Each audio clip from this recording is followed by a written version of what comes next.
What an incredible turnout. Good afternoon, everybody.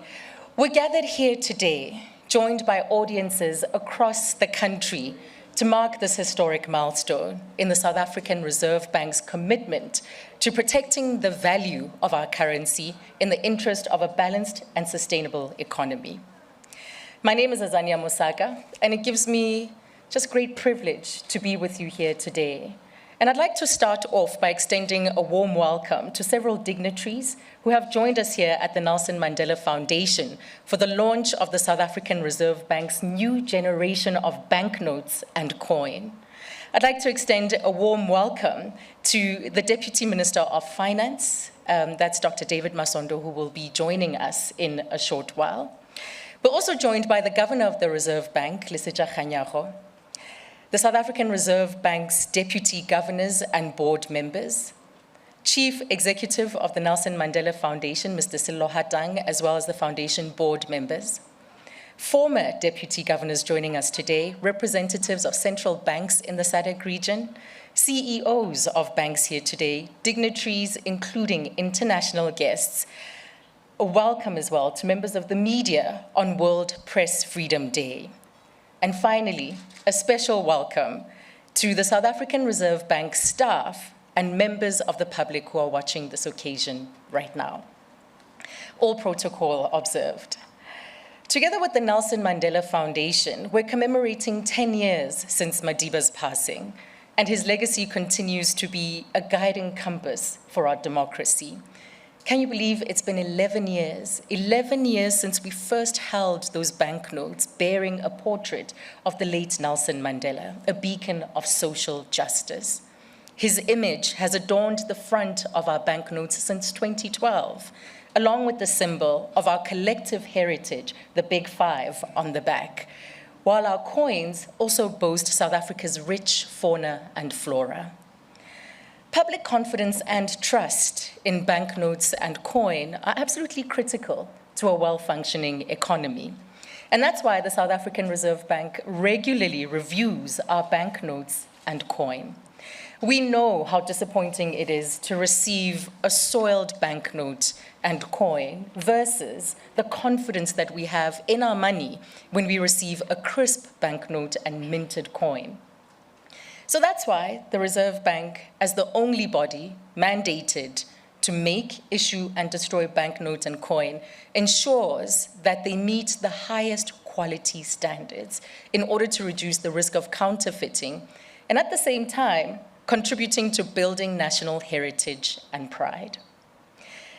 The Reserve Bank pays attention to our general use as consumers, as the public, our patterns of how we use our money, how we handle it, how durable our currency is it long-lasting? What are the manufacturing requirements and the cost of production? And equally important, the Reserve Bank pays attention to what the risks are if we don't upgrade and keep improving our currency. So both South African banknotes and coin are ready to be upgraded, and that's why we're here. Today, South Africa marks a new chapter with the generation of banknotes and coin that are reliable, that are secure, with superior security features, made with the highest quality, and are inclusive of all in our society. And may I say, wrapped in beautiful design. And so to open today's proceedings and to officially welcome you here at the Nelson Mandela Foundation, please join me in welcoming to the stage the Chief Executive of the Foundation, Lesetja.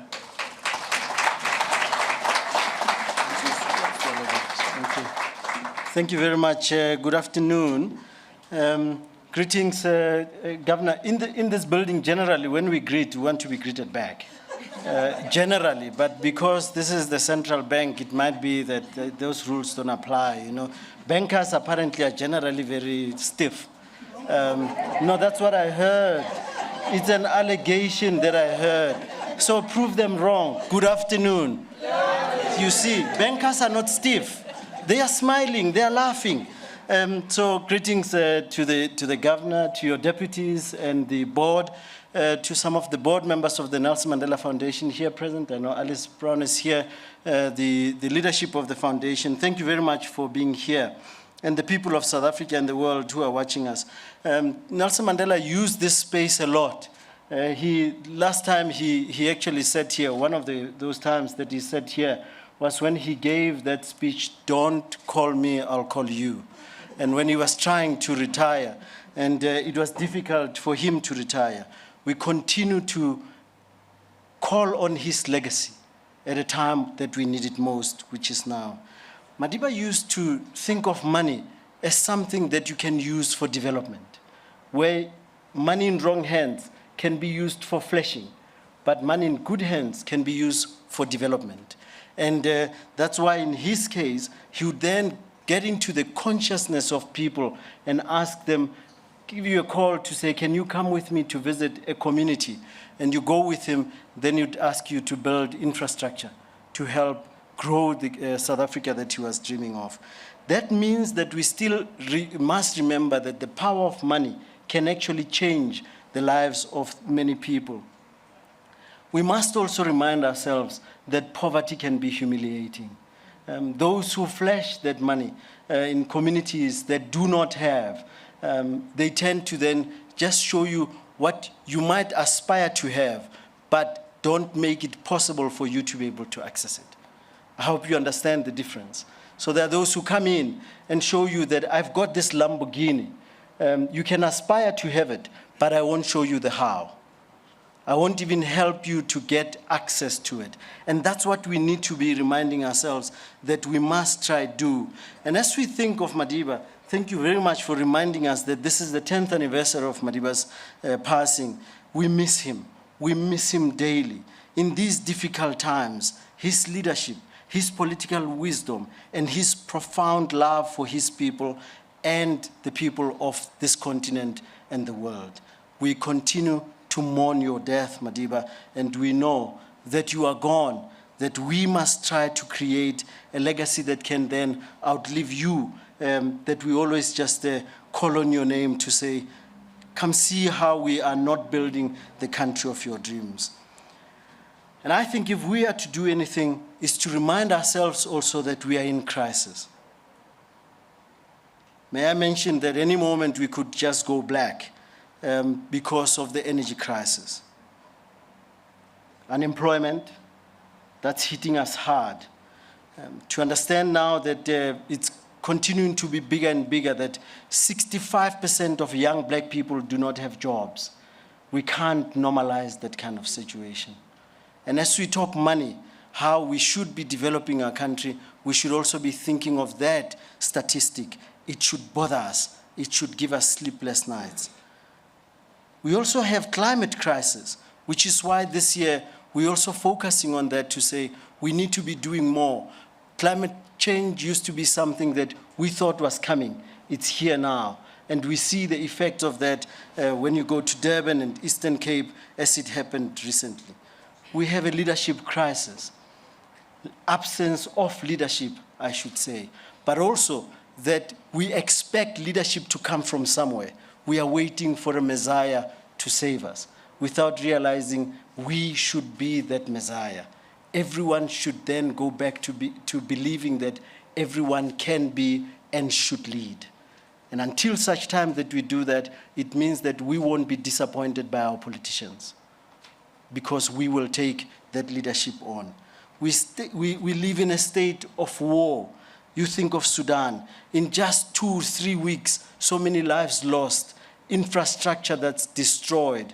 And I was with Mrs. Machel yesterday, and we'll be mourning how the absence of the AU at a critical time like this, absence is what we are having as a crisis.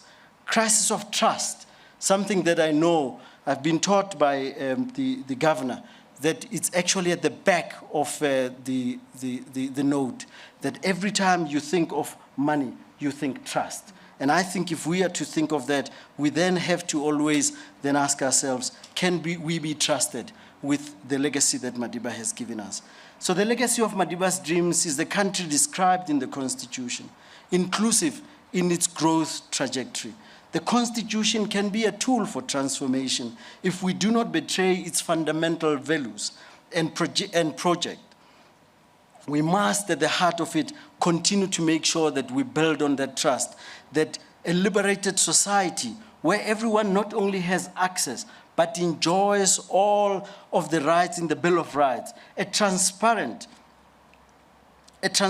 country that then believes that tomorrow can be better because we reckon with the past that was. We don't just reminisce about it. We reminisce about it with the future in mind.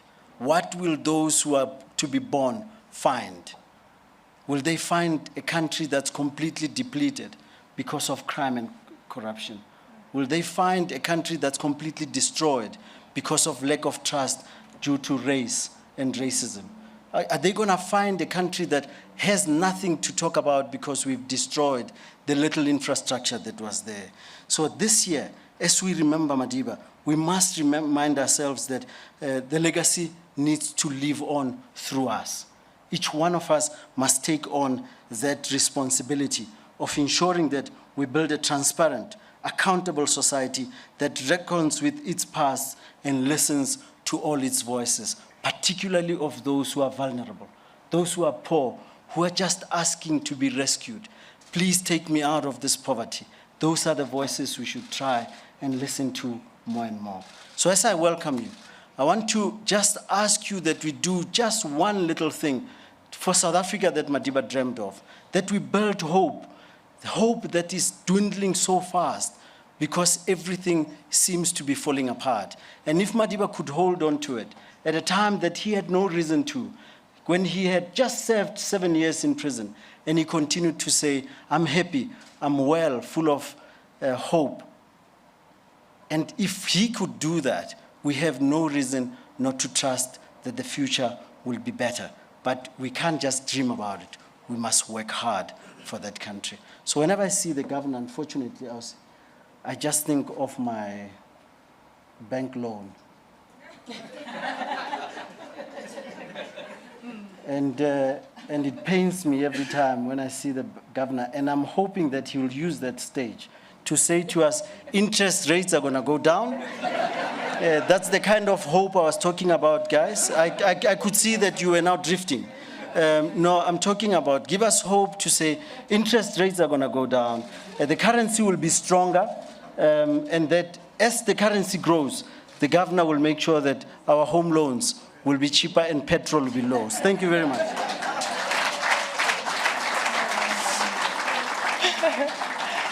Well, thank you so much, Ntate Hatang. Your warmth is always infectious, and really some thought-provoking reflections there. Truly sobering and thought-provoking. That's what you've done, in fact. A sort of a challenge is what you've laid out in the room. But I think part of what you said is reflected in the importance and the significance and the steadfastness that we see in the Reserve Bank's commitment to safeguard the aspect or the parts of the economy that they're responsible for. And one of the things that I wanted to get into was really about confidence and trust coming out of what you were saying. Because for there to be confidence and trust in our banknotes, in order for that to flourish, it's super important, absolutely important, that we as the public become very aware of the security features that are embedded in our banknotes and coin. We want this economy to work, and so our currency has to protect the value that it represents. So awareness and knowledge of security features is significant for the public because it lessens the risk of accepting counterfeit banknotes and coins, which have no value. And this is especially important, especially in parts of our economy where we use cash mostly. And that's why we urge you. We urge you to spend time studying your money. Look at your money. Look at those banknotes. Look at the coins. Touch them. Note the quality. Just get used to how they feel to the touch. Tilt your banknotes so that you can see the security thread. Hold them up against the light. Identify the watermark. Try and find all of the features that are embedded, that are meant to protect the value that is in your banknotes and coin. And I must say, with the journey that I've traveled with the Reserve Bank leading up to this day, I'm astounded by the amount of research that has gone into the development of our banknotes and coin. It's actually emblematic of the Reserve Bank's values of integrity, of accountability, and excellence. And before we get on to our next speaker, I'd just like to acknowledge the Deputy Minister of Finance, Dr. David Masondo, who's now officially joined us. But on that note, I'd like to hand over to the person leading this institution, leading the South African Reserve Bank, and that is Governor Lesetja Kganyago.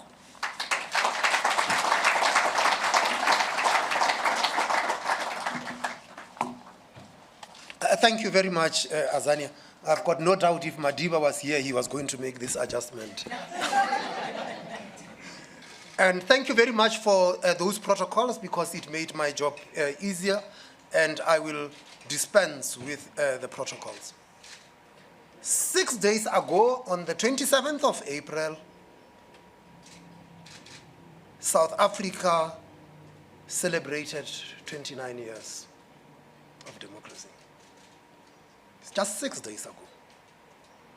This year, we mark the 10th anniversary of the passing of former President Nelson Mandela, who signed the country's constitution into law in 1996 in Sharpeville. The constitution bestows a great responsibility on the South African Reserve Bank in building the country's economy. And the constitution reads, and I quote, "The primary object of the South African Reserve Bank is to protect the value of the currency in the interest of balanced and sustainable economic growth in the Republic." Close quote. Moreover, the constitution continues, open quote, "In pursuit of its primary object, the South African Reserve Bank must perform its functions independently and without fear, favor, or prejudice." It also states that there must be regular consultation between the bank and the cabinet member responsible for national financial matters. I am pleased to say that consultation between myself and the finance minister and our respective teams has been regular and meaningful. And when the minister can't be there, he sends the deputy minister. Welcome, Deputy Minister. The consultation about the upgraded banknotes and fourth decimal coin series that we are introducing here today has also been fruitful and is the culmination of years of engagement with our key partners in the public and private sectors. These include the Department of Sports, Arts and Culture, the South African National Council for the Blind, the Society for the Blind, the Pan-African Language Board, and the South African National Biodiversity Institute, the banking sector, and various industry bodies. These partnerships have ensured that the features on our banknotes and coin are relevant and reflect our culture and heritage. Equally important are the South African Mint Company, where our coins are minted, represented here by Ms. Hani Mamabolo.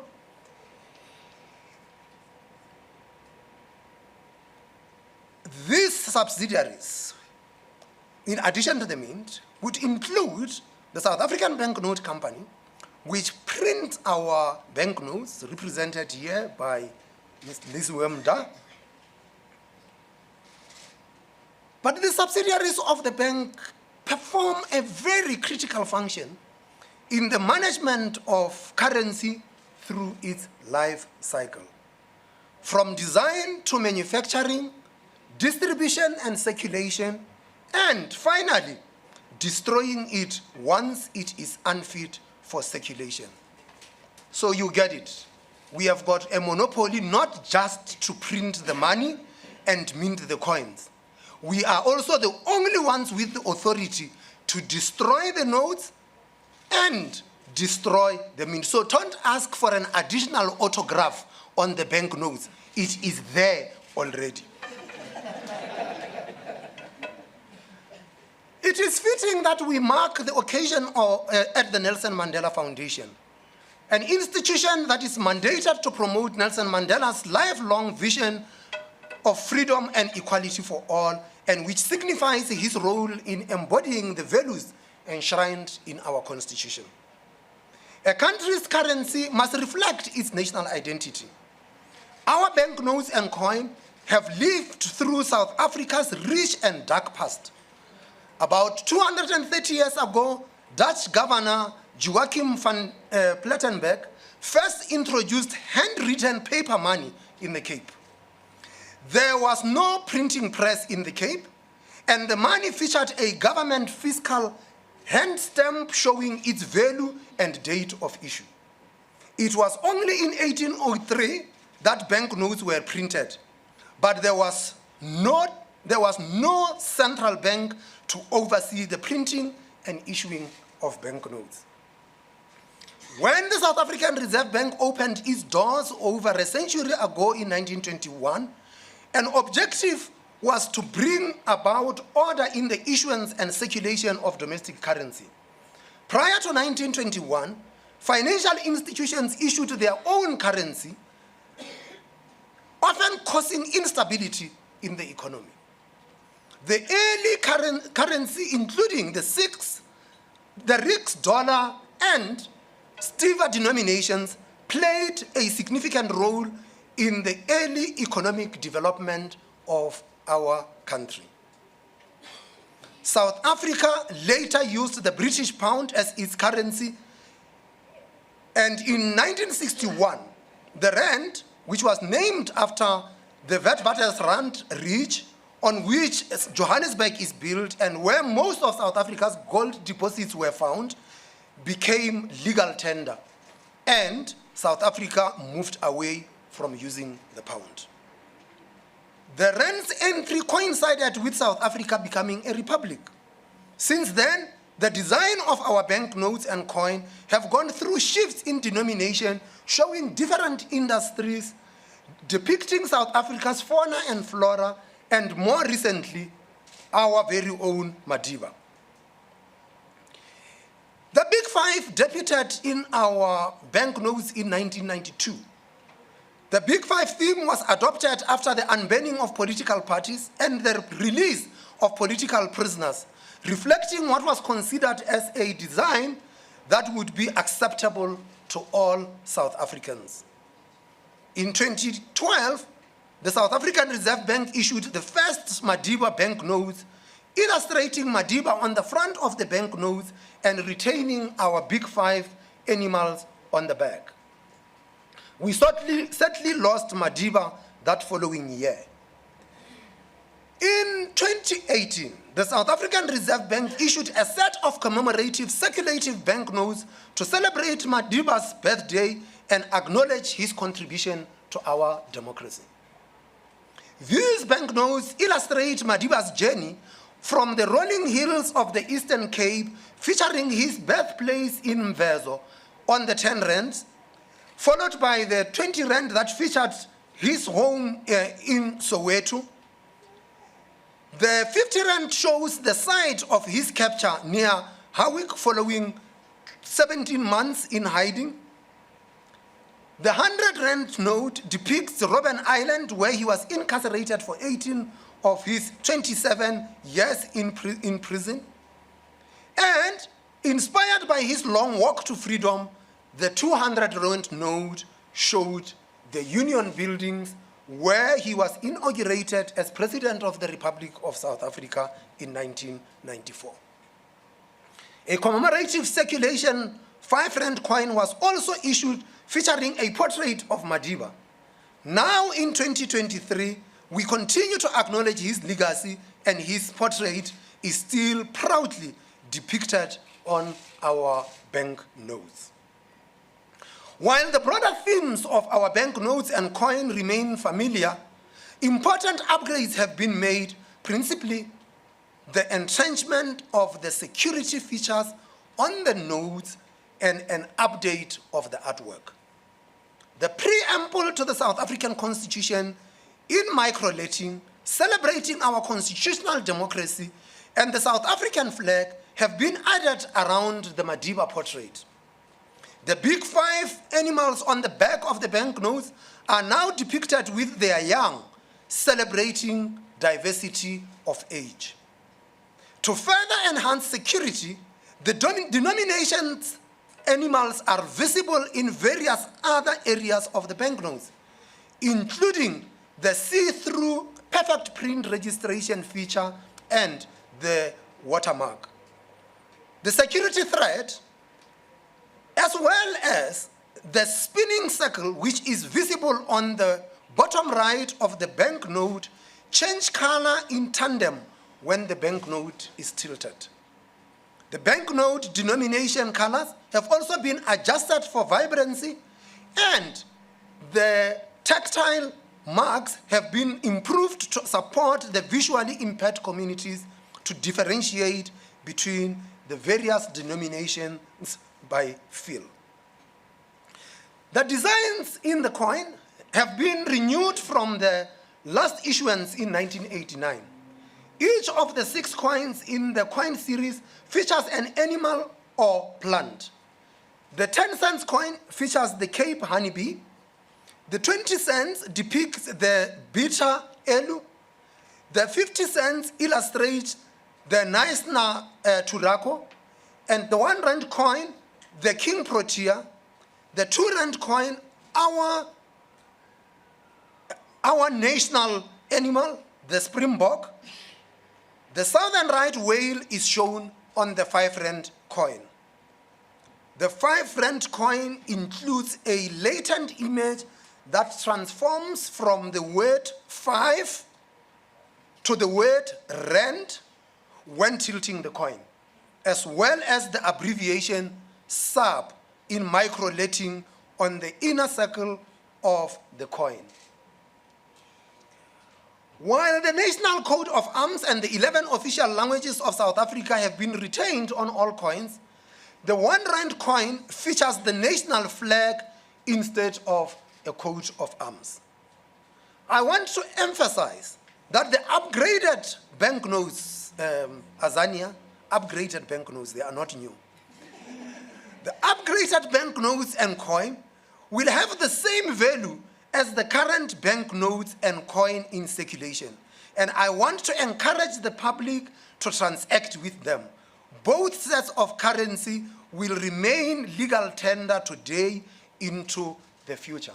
So don't take the old coins and think they are collector's items and think that you can sell them for more at the Reserve Bank. If there is something wrong with the coin and it's damaged, we will replace it with a coin of exactly the same value. If you have got a damaged note, we will replace it with a note of exactly the same value. So don't think that if you bring the 2018 5 rand coin celebrating the 100 years of Madiba, that you will get 500 rand. That coin is still worth 5 rand. Cash plays a significant role in our lives. It is the responsibility of the SAP to ensure that the public is protected by regularly revisiting its technical and security features, and to produce currency that is in line with global best practice, is credible, and it is trusted. The currency was last upgraded in 2018 when enhanced security features on the Nelson Mandela Centenary banknote series were added. Internationally, it is regarded as best practice for central banks to upgrade the security features on their banknotes every 6 to 8 years. This is to combat counterfeiting, which diminishes the value of real money, robs countries worldwide of billions of their currency annually, and tarnishes the credibility of a currency, thereby impacting negatively on the growth of an economy.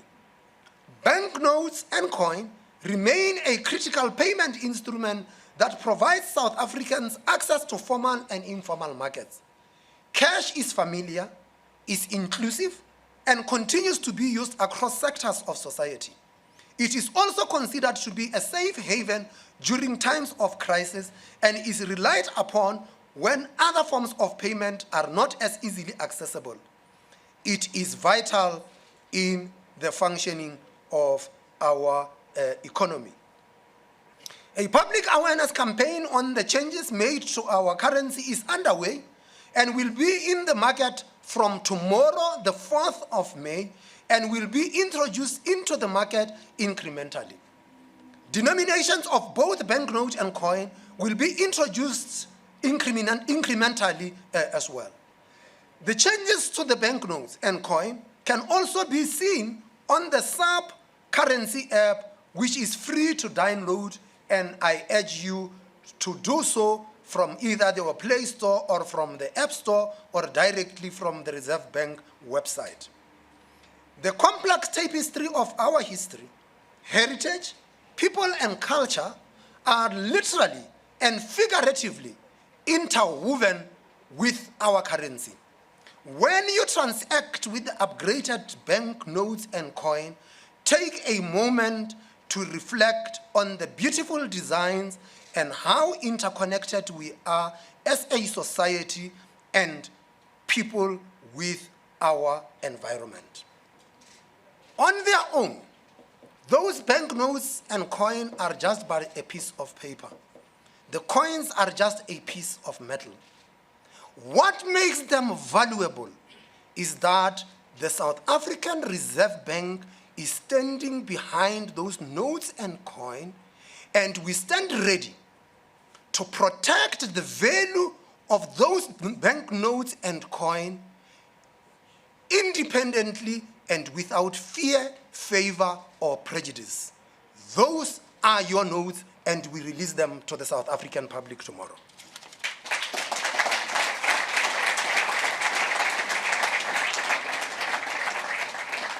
Thank you very much, Governor. And as someone who has had experience just with the new upgraded notes and coin, I must say that I particularly was moved by the themes that are portrayed on them.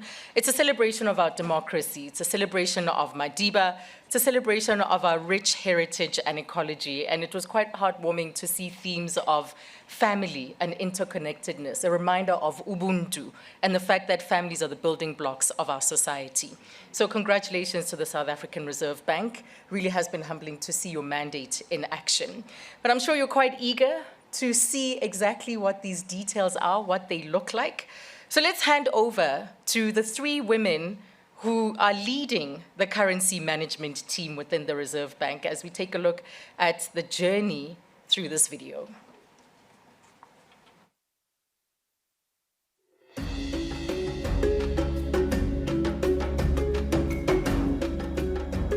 We upgrade in order to keep up with advanced technology, to combat counterfeit, and lastly, just to be in line with international standards. It's a very extensive process that we follow.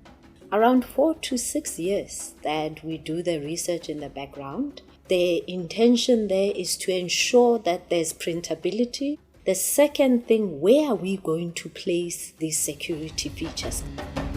We also do extensive consultation with associations like blind associations so that we cater for that segment of our population. We have artists that we use, and those are internal or we go outside, but we also have the language board that assists us.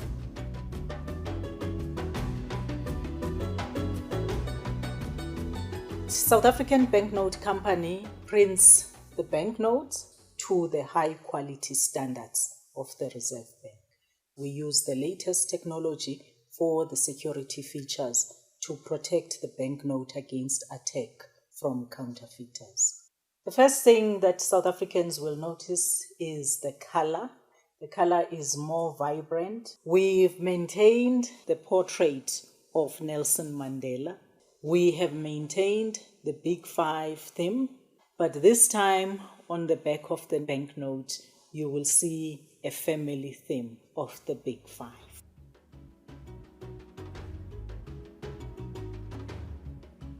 As the Mint, we've spent almost 2 years in the development of these coins. There's been a few changes in terms of design, in terms of the size of some of the coins, as well as some enhanced security features. The public will see that the 10 cents now has a honeybee, the 20 cents is an aloe, and the 5 rand is a whale.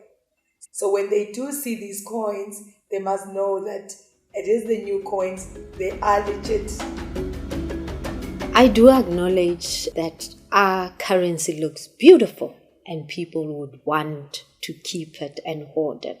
But that is meant for transacting. So I would encourage everybody that is hoarding, be it a commemorative banknote or a coin, please use it. It's meant for that. Let's appreciate the beauty of our currency and use it.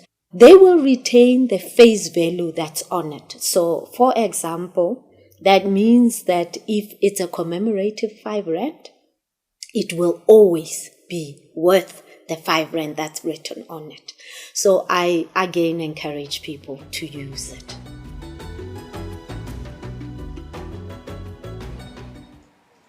Wow, I think that deserves a round of applause. Absolutely beautiful. And congratulations to the teams, Pearl, Liziwe, Hani.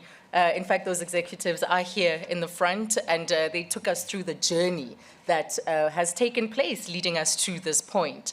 So we'll continue with our program as we reflect on an important partnership within our economy, because while the Reserve Bank's main mandate is preserving the value of our currency, another purpose is to be a bastion of institutional strength, contributing to a stable and prosperous economy that serves all in South Africa.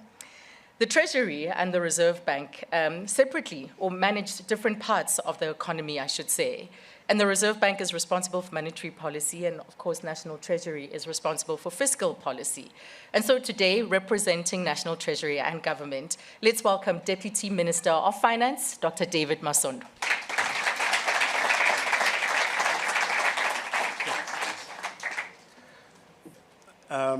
Let me say all protocol observed, so that I don't miss anyone, lest I get punished. But let me thank the Reserve Bank Governor and the Nelson Mandela Foundation for inviting, I nearly said me, but us as an institution, National Treasury, today. And let me begin by commending the South African Reserve Bank for the work they've done in upgrading our bank notes.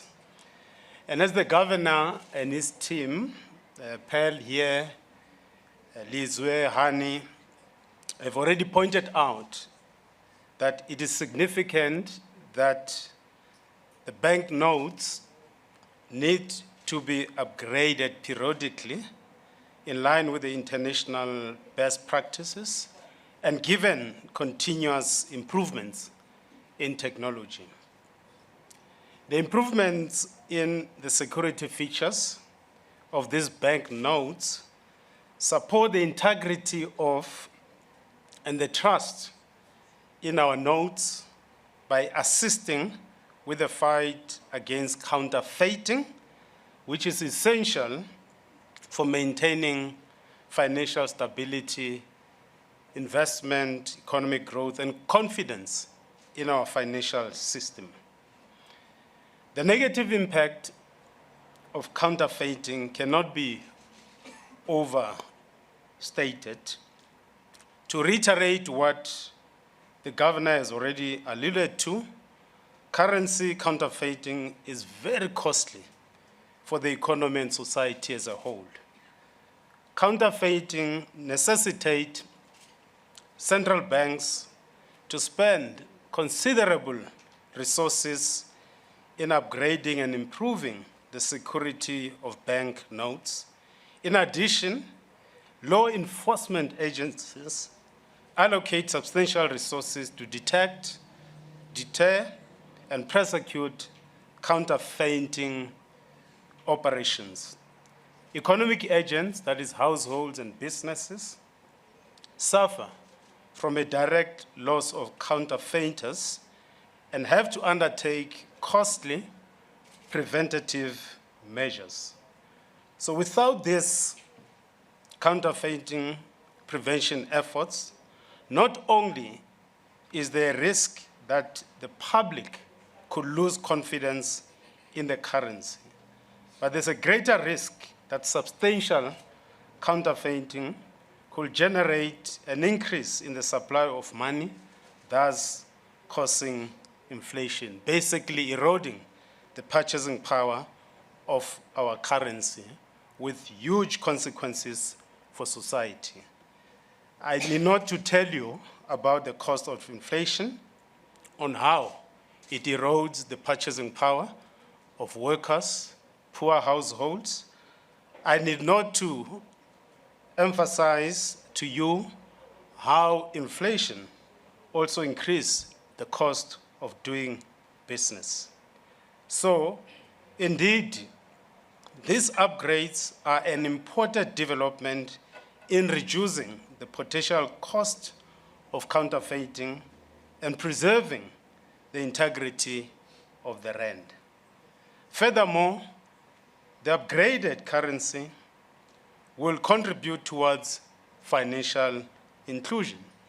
This is because the upgrade has been designed to be more accessible to the visually impaired people, as it features improved visual elements that make it easier to identify and use through the ability to identify different denominations.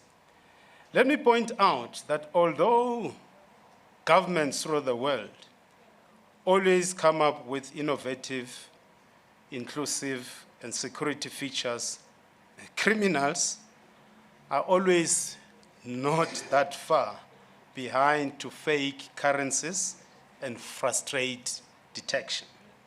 Thus, there's a need to continuously ensure that we are vigilant and improve the node technology. A considerable number of South Africans still rely on cash as their primary form of currency. It is therefore important to continue upgrading the security features to safeguard against counterfeiting, which will ensure that our currency remains a trusted medium of exchange for many years to come. The bank, governor, and your colleagues should continue to work and ensure that we use the latest technology to detect counterfeited notes in our economy.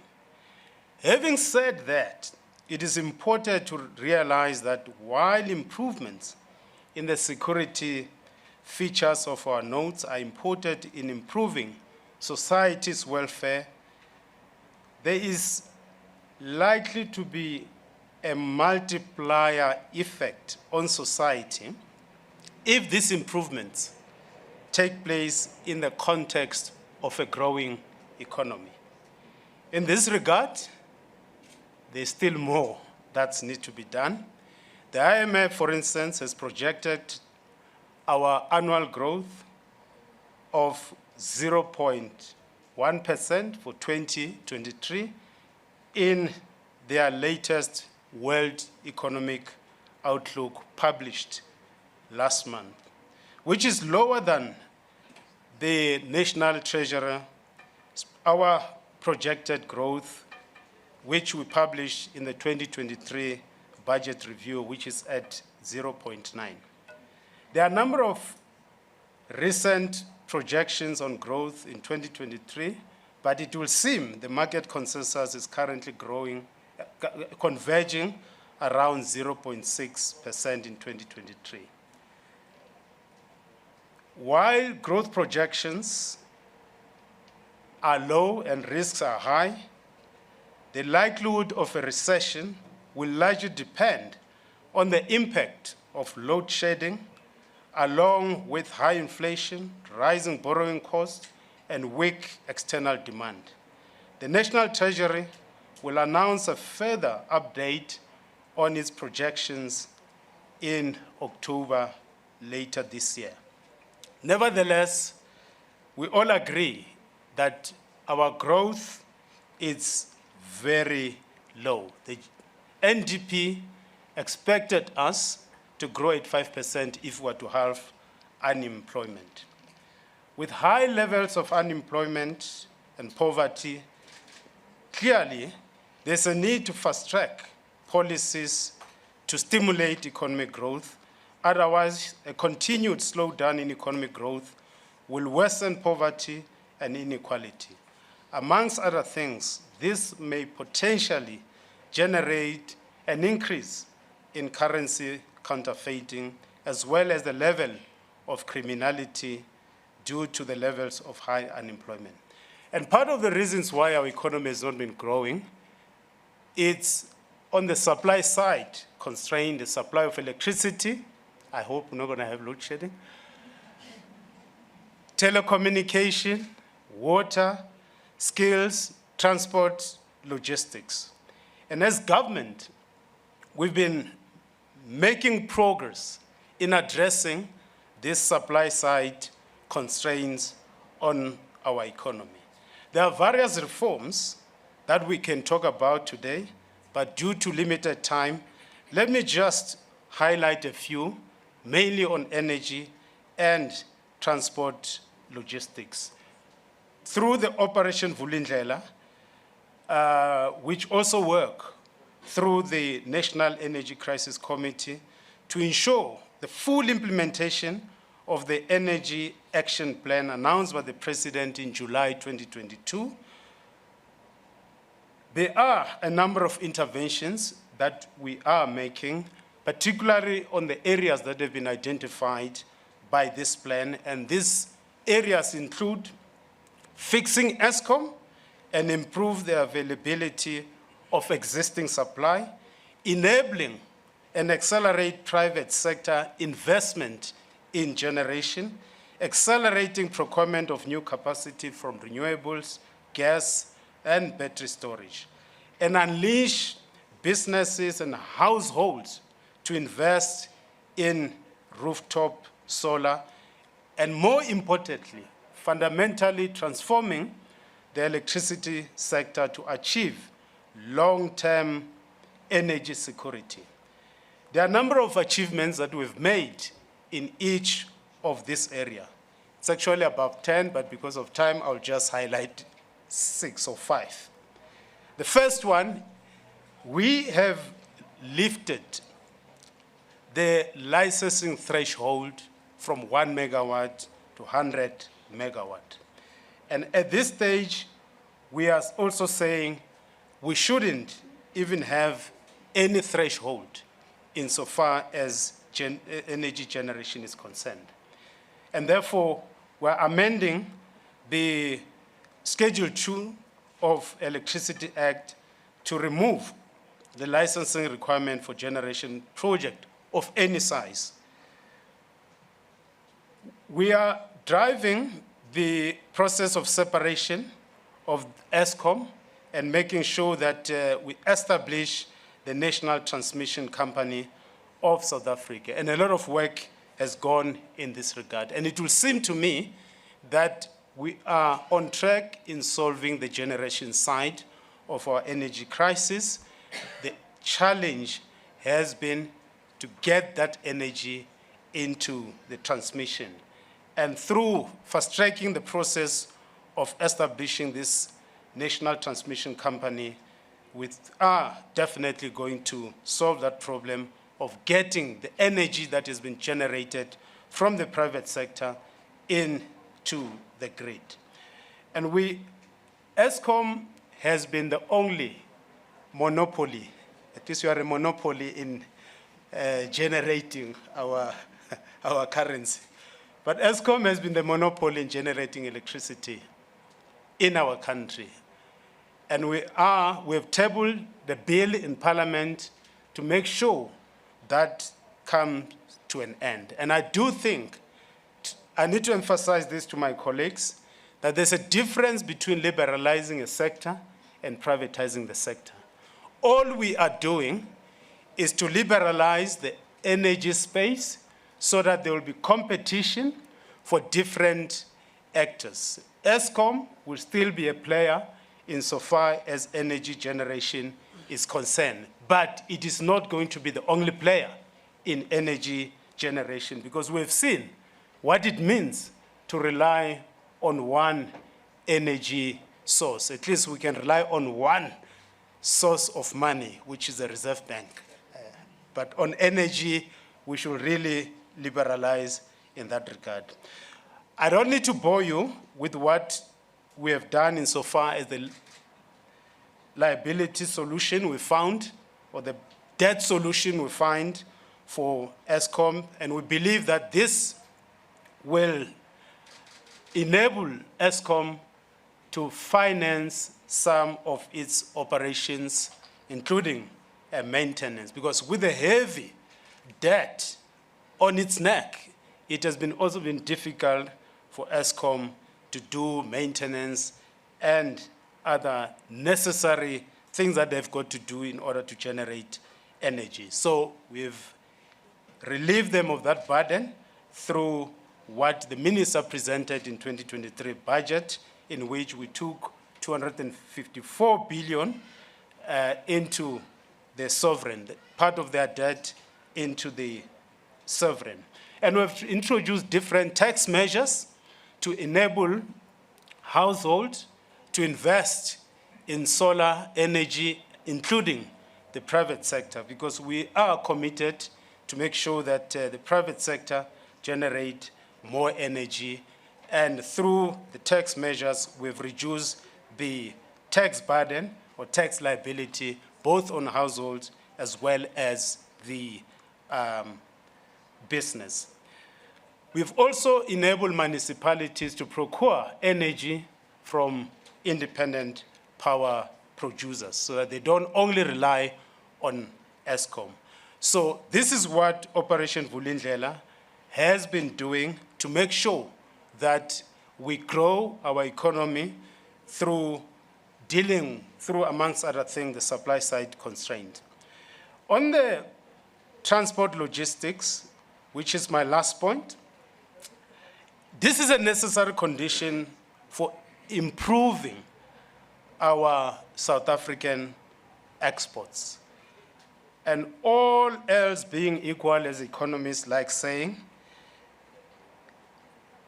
exports will, if they increase, they will also set a good condition for our economic growth. Given the current levels of the depreciation in the rand, well, it bodes well for the South African exports. However, it is not sustainable for exports to be driven largely by depreciation in the currency, given the volatility in the exchange rate. Additional measures are necessary to sustain high levels of exports.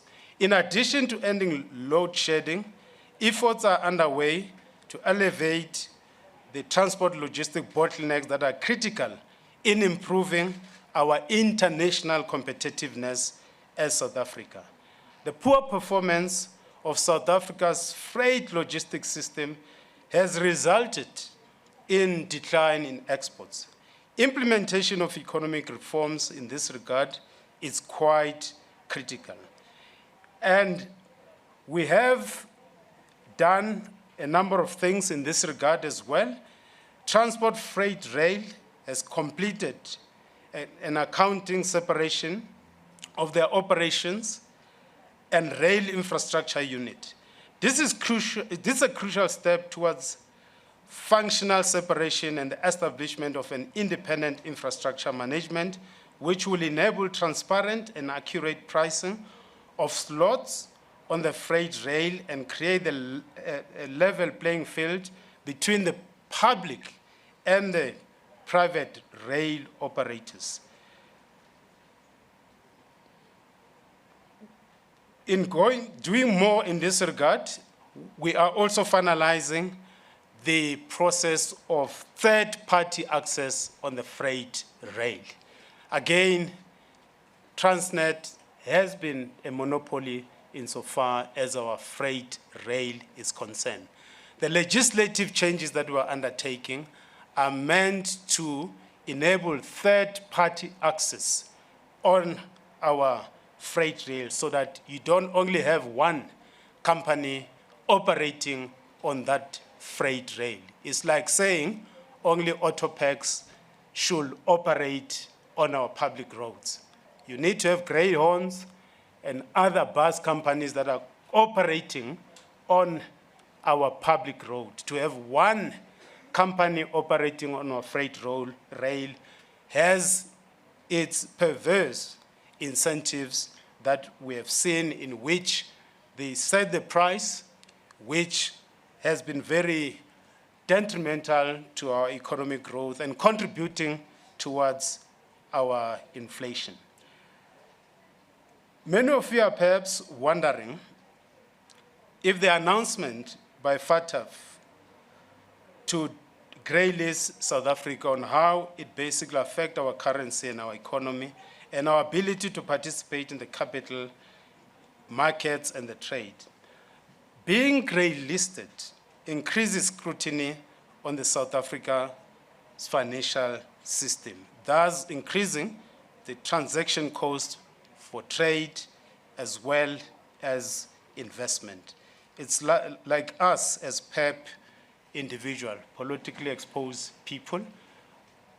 For the bank to transact with us, they've got to do additional bureaucratic measures on us, and that increases, because we're at risk, increases the burden insofar as the transaction is concerned. So similarly, if you are grey-listed like us, you are like a PEP. We're now, we've been PEP'd as South Africa, and therefore, to transact with South Africa, there's additional transactional cost.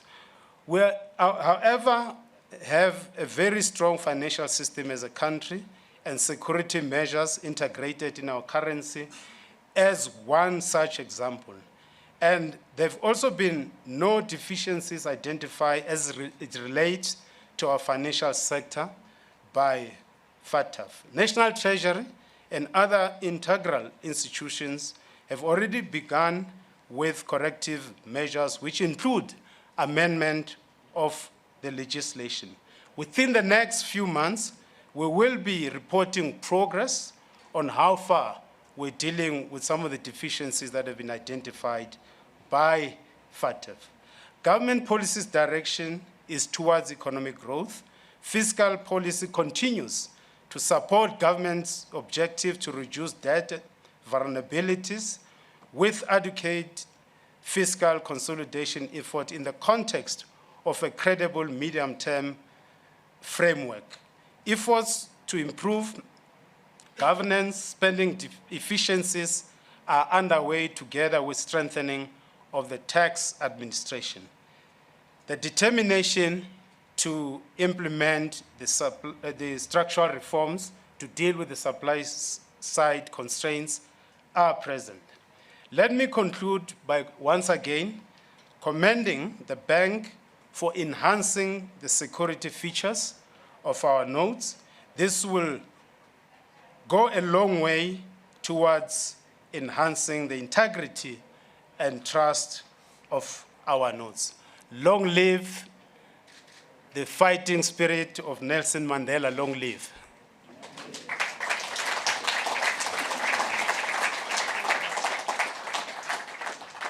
Thank you very much to the Deputy Minister for locating the significance of today in the broader economy.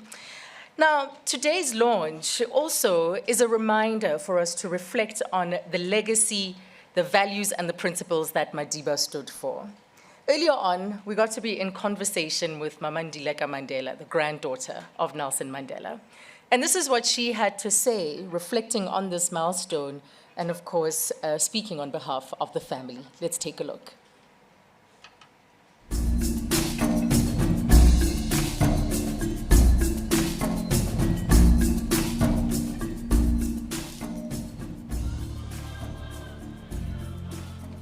I can't believe it's 10 years. I mean, it's just like yesterday that he passed. And I'm also quite humbled and happy that his 10th year commemoration is celebrated in this manner of actually making sure.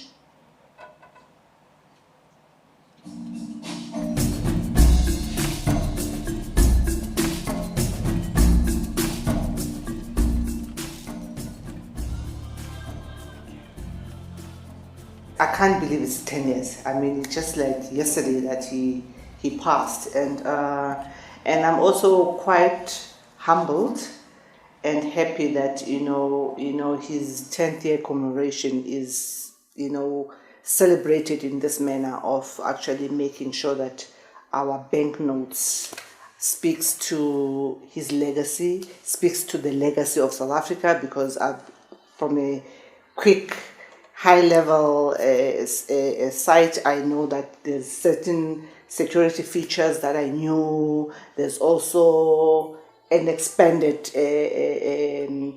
depiction of our Big Five. So I'm quite happy that and humbled by that fact.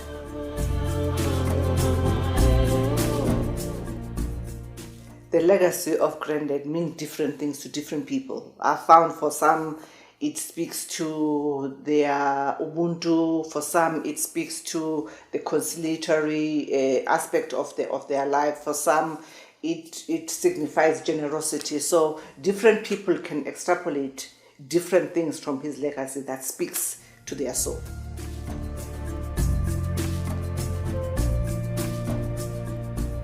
In 2023, I'm beginning to think that, not just to think, to believe that Granddad never meant for the Constitution to be cast in stone. He never meant it for it to not be interrogated. And I also believe that certainly leaders lead within a certain context. Our Constitution, parts of it, talk to the context of pre-democracy. Specifically when it comes to our penal laws, I just think that we need to dig deep. You get prisoners like the bastards of this world, escaping from prison. You get the person that killed Uyinene, who was an offender, employed in a public institution, a post office. For me, that is problematic, and that speaks to why we need to now interrogate the Constitution. As you said, that it is a living document. It's supposed to be revised and interrogated from time and time again. Yes, it speaks to, it's the basis from which you can spring from and improve some of the aspects to speak to the context of today. I can say that people have become jaded, if I can say it like that, because the level of corruption is so unprecedented that even if you report something, you take it upon yourself as a good citizen to go and report crime. For instance, if you report cable theft, that my next door neighbor is stealing cable and therefore, contributing to the load shedding that you are viewed as impimpi. So also, it is the onus is upon us. That preamble is quite correct. We can't only relegate responsibility of making sure our country runs right to government and private institution, even us as individuals. And the question that you may ask, like, what am I as an individual contributing towards making sure that our Constitution is upheld? What am I doing in making sure that if there's a next door neighbor that it doesn't have and I have a surplus, I help that neighbor? So that it also pricks our conscience as individuals to do what is right.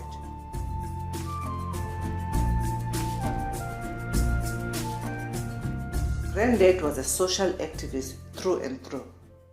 He, however, found his social activism is the one that brought him into politics, because he found an in through politics to be able to change the lives of many rather than the social setting of where he was. He was a social activist through and through, because human suffering, be it a neighbor, be it anyone, bothered him to the deepness of his soul.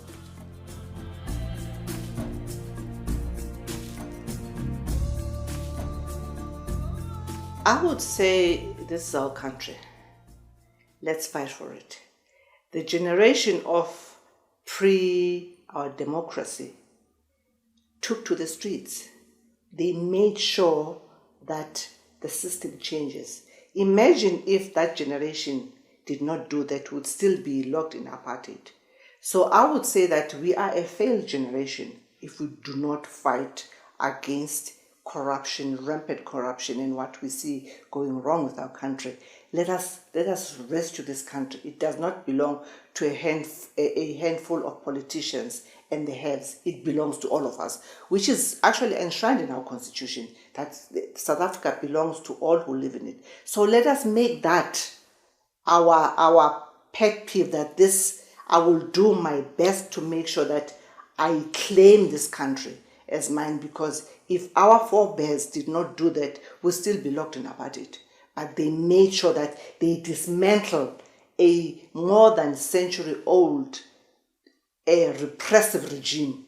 What is actually sixaweyinti, honestly, to put it in plain Zulu, sixaweyini, to do a system, because we've been in democracy now for 25 years. Sixaweyini ngempela ukuthi we cannot dismantle corruption. Yes, I know we're tired, but this is our country.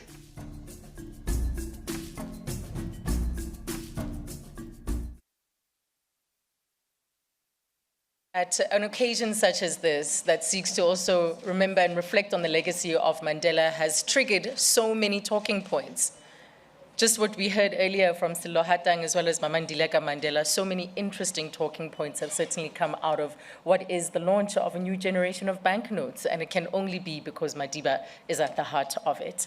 Our currency also celebrates our democratic journey, and it's done so across many milestones along the way, starting with Madiba's inauguration, in fact.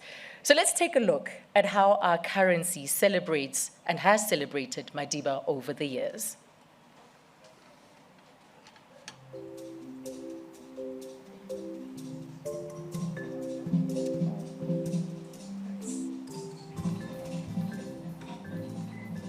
A beacon of social justice, President Nelson Mandela dedicated his life to the people of South Africa. Our banknotes and coin pay homage to his enduring legacy, starting with his inauguration as the country's first democratically elected president.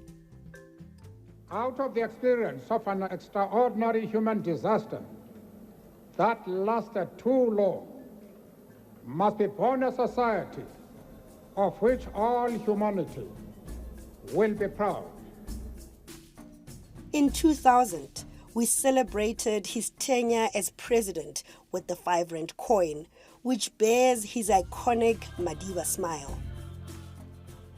To pay tribute to his enduring legacy of building a democratic, equal and unified nation, the South African Reserve Bank issued the Mandela Series banknotes bearing his portrait on the front and the big 5 animals on the back.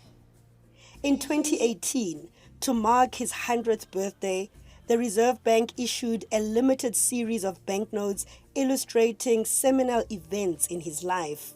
From his birthplace in Mvezo and his early political life in Soweto, to his capture at Howick, leading to his 27 years in prison and election as the country's first black president. This series of banknotes was accompanied by a commemorative 5 Rand coin. As the world marks 10 years since Madiba's passing, the South African Reserve Bank has upgraded its banknotes. His portrait is enveloped by the preamble of our Constitution that he signed into law in 1996.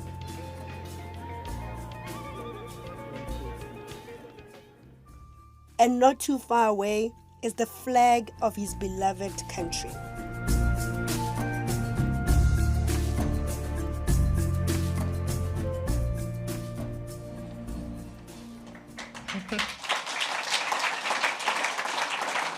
But as they say, banknotes and coins really inspire our national pride, and they tell a country's story. That's what they say, that tourists, in fact, get a snapshot of a country just by looking at their banknote and coin. And that's really a summary of parts of who we are as South Africans. So to further celebrate this moment, we close off this event by looking to another form of heritage, and that's poetry. We're joined now by a young star in the arts as well as in academia. She's a UNICEF volunteer program advocate, as well as a Zanele Mbeki fellow in feminist leadership. She's an anthropologist as well as an award-winning writer and poet. In 2021, she authored a poem to celebrate the South African Reserve Bank's centenary titled A Purposeful Journey. Lebohang Masango joins us today to deliver another bespoke, purposely written piece of poetry titled Deep Ecology. Let's welcome Lebohang Masango.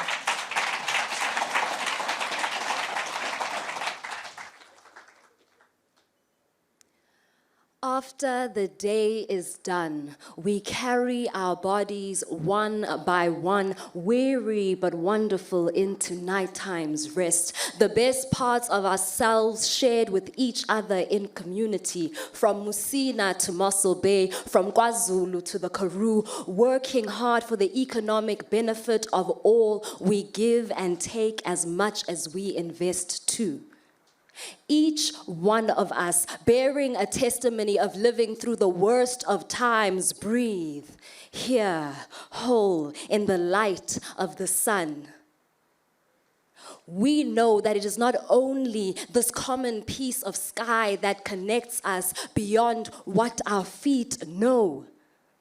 We stand here whole in the light of the sun. What connects us is not only how we share this common piece of sky with our feet firmly rooted in Mzansi. It is not only our roots spanning centuries beyond what the soil knows. It is not only our soil carrying the indelible footprints of our humanity. It is not only our humanity as declared and decreed by our Constitution's existence. It is also the insistence that we reckon with this climate crisis, that we preserve and protect the deep ecology that is our lived environment, how we must choose harmony over harm because we are all connected as we exist, robust and resilient, as far as the eye can see, revealing fauna and flora flourishing. A metaphor for how life must go on, how we must be resolute through death and rebirth, and blessed are we to be the custodians of this blessed piece of earth. This circle of life binds us inextricably, reminds us zisazojiga izinto, that we are but a cog in the universe's machine, that no matter how mighty our human deeds may be, each of us are nothing without the industriousness of the Cape honeybee. Tiny, like a 10-cent coin, this bee puts in work, pollinating our plants so that our people can eat. From the aloe to the king protea, we reap beauty and medicines to heal. So much wonder under South African skies, the rich oxygen that our plants and trees provide. Feel that blue, breathe that green, like the fine feathers of the 50-cent coins Nice Naluri. Nesting in homes made in coastal forestry, our oceans provide home and joy to so many. The 2 rand coins with the springbucks, our notes with the big 5 coexisting happily, humans, animals, insects, all of us part of the big South African family.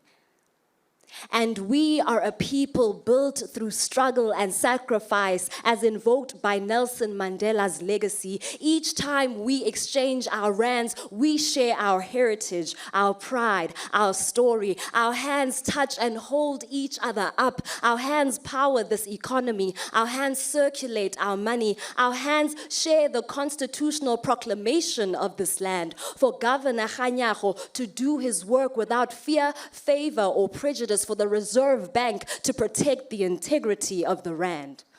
For South Africa must stand, must keep rising to the challenge, must be sold with hard work to reap the rewards of a sustainable future for future generations, with this democratic promise that we all hold to be true.